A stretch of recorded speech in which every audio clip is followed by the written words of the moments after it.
हा कागदी कप म्हणून याच्यामध्ये आपण चहा पितो. या कागदी कपाच्या आतून प्लास्टिकची एक लेअर असते. ती लेअर आणि कागद बांधण्यासाठी बिपेन नावाचं केमिकल वापरलं जातं. हे बिपेन नावाचं केमिकल कॅन्सरला निमंत्रण देतं आणि भारतीय शास्त्रज्ञांनी सांगितलेलं आहे. आता बरेचसे लोक म्हणतात हा तर कागदी कप आहे, याच्यामुळे काय होणार आहे. तर एका कागदी कपात चहा पिल्यामुळे 25,000 मायक्रोकन प्लास्टिकची आपल्या पोटात जातात एकदा पिल्यामुळे.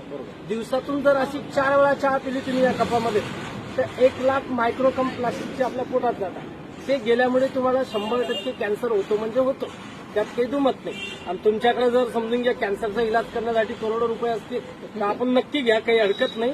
हा कप जर फाडून पाहिला तुम्हाला प्लास्टिक दिसणार नाही, पण हा कप जर तुम्ही असं पाण्यामध्ये भिजवला आणि याला थोडंसं असं स्कर्प केलं तर बघा मी तुमच्या समोर दाखवतो तुम्हाला. आणि हे जे प्लास्टिक आहे हे वितळतं आणि वितळल्याच्या नंतर चहाच्या वरती एक थर येतो.